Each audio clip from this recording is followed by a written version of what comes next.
The thing about cup games is that most cup games aren't games where you're going to see one team completely dominate another. You're going to see 5-0 and 7-0 and 8-0.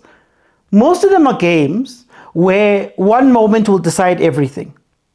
And Pirates continues the tradition of being the one team in the PSL that understands moments better than any other team. I don't know what it is about Pirates players when they come into Pirates, especially the forwards. I don't know what they're told. But if you're looking for a snap goal that comes out of nowhere that wins you the tie, Pirates will get you that goal. And I don't want to downplay the ability to get those moments, because Richards Bay had a moment of their own at the end of the game where you see how hard it is to capitalize when now is the time for you to do the thing.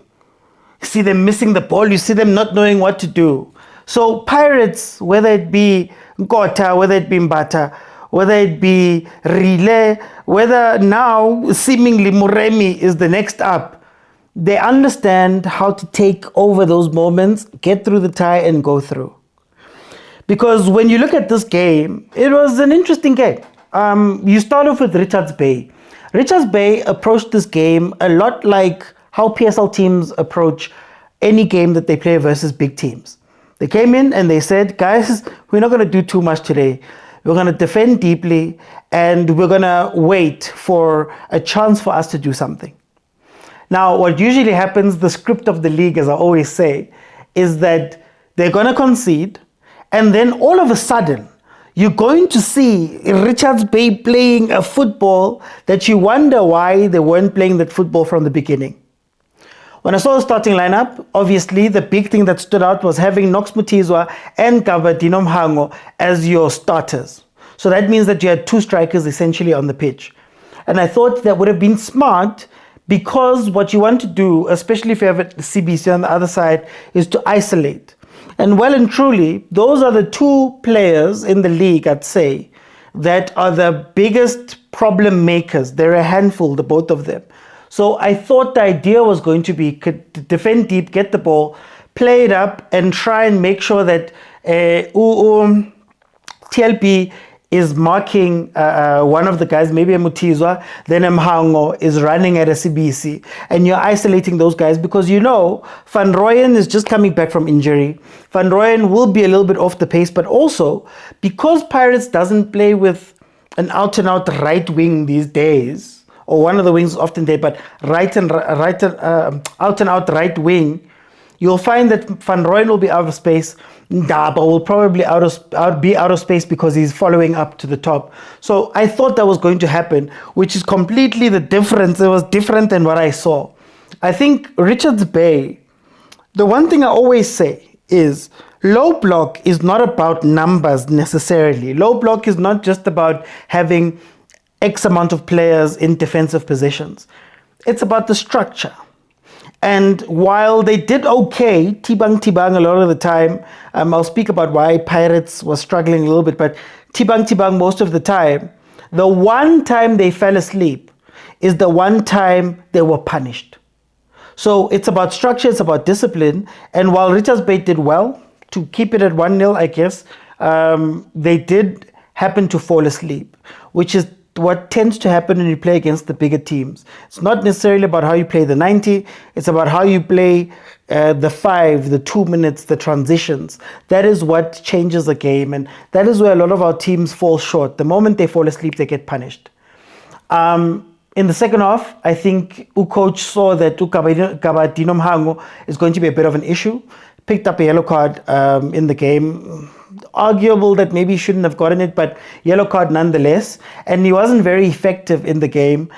He was pulled for Mahala. I think Mahala played a better game. I think Mahala understood the assignment of going at CBC a little bit more. From when he beat him and should have taken his chance. Again, a moment. Should have taken his chance after he'd beaten him, hit it over. To how many times he was forcing CBC into fouls.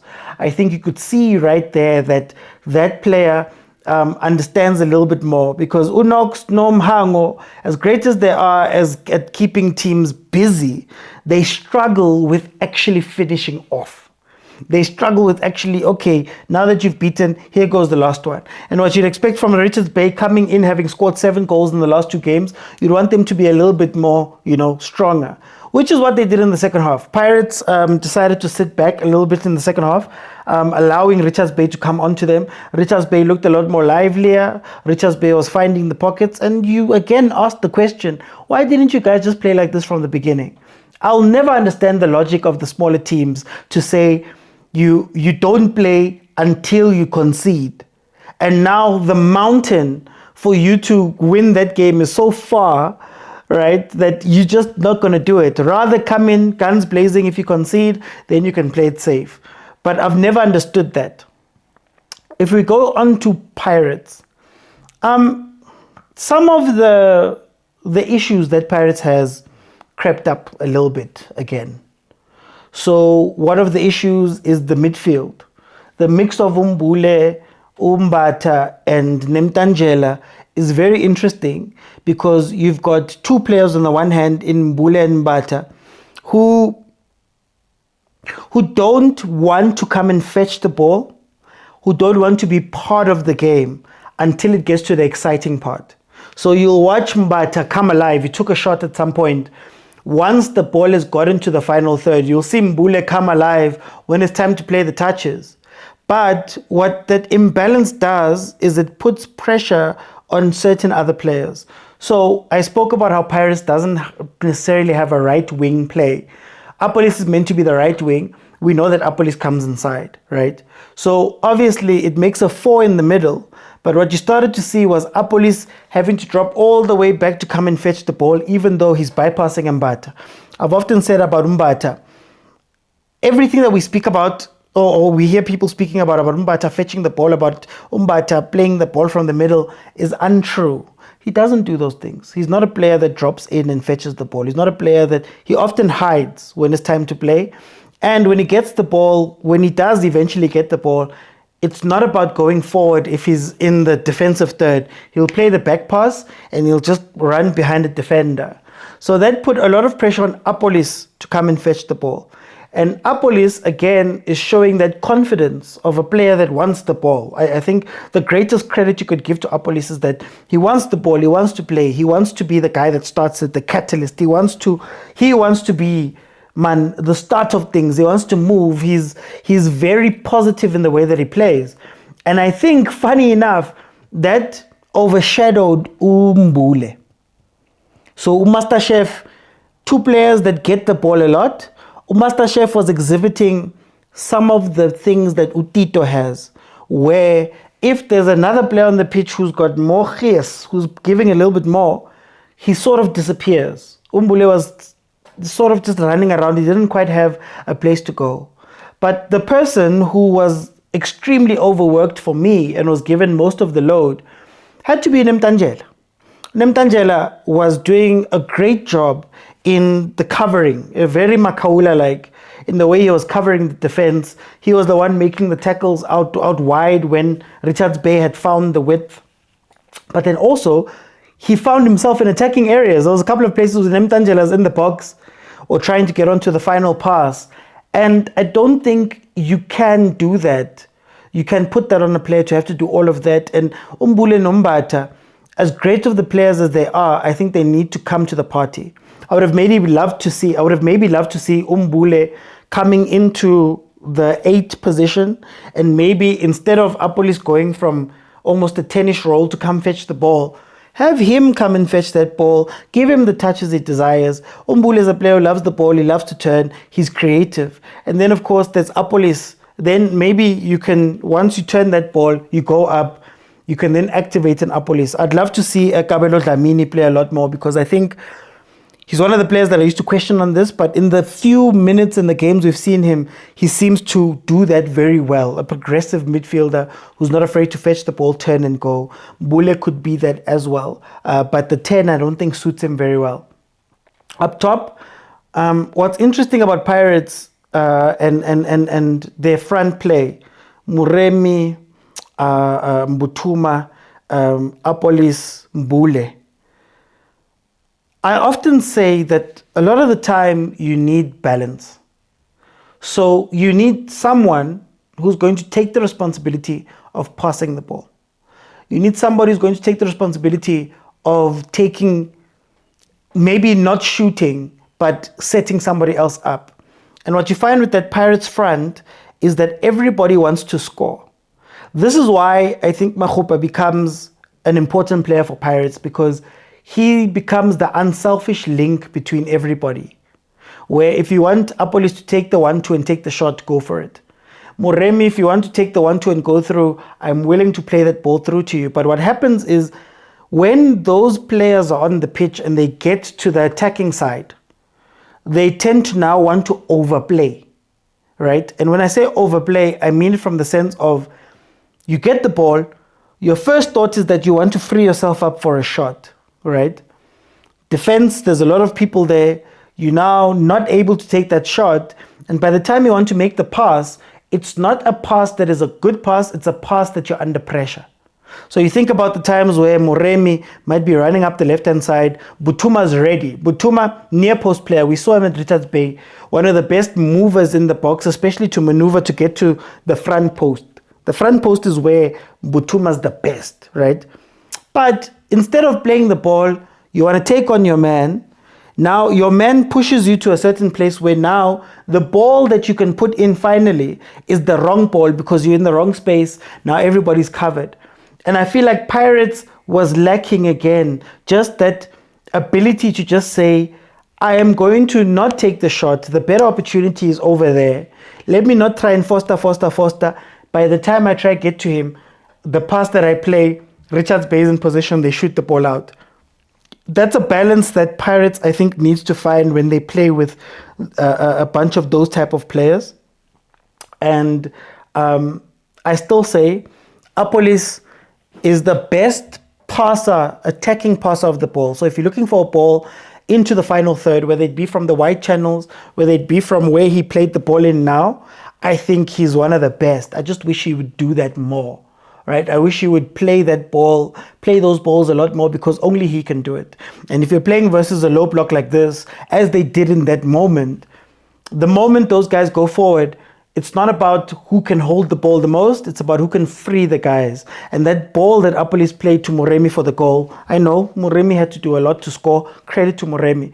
But you need more of that play than to try and it's like a U in front of the box. They just play in a U and they keep shifting the ball like this, trying to find a way through. Sometimes you just need to play that ball early and go through. So that's a very interesting thing.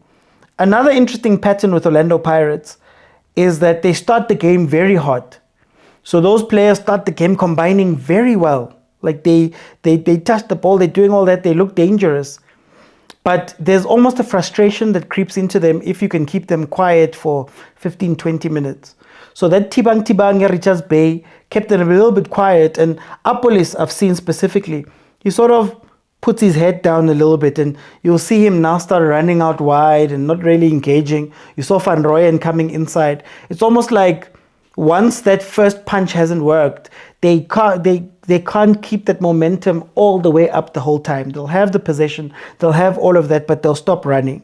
Now, it could just be a fatigue thing. I mean, they have a high intensity first 15 minutes. Maybe they do need to rest. It could be part of their plan in that, maybe you can't keep attacking for 90% of the game. Rather, break that 90% into different 5 minutes or 10-minute bursts, 10, 15 minutes bursts, where you maybe can catch that, force Richards Bay to come out. Maybe that is the plan, but that is something that I've seen from Orlando Pirates.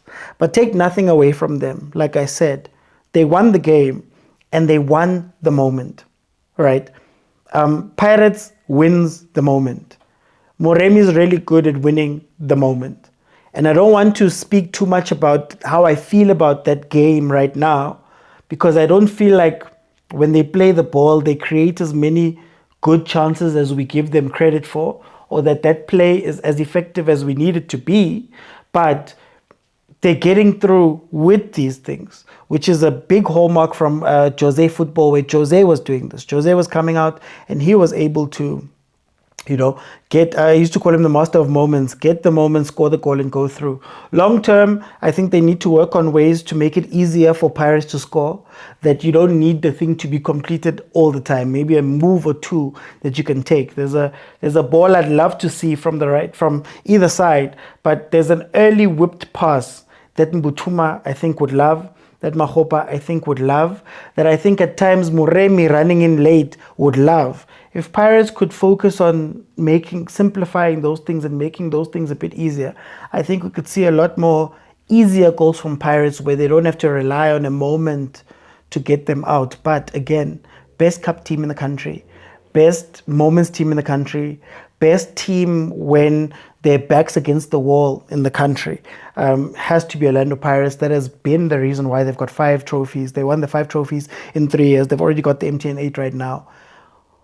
They soldier on to the final, an opportunity to win another trophy. And if they do, I think they're well worth everything that we're speaking about.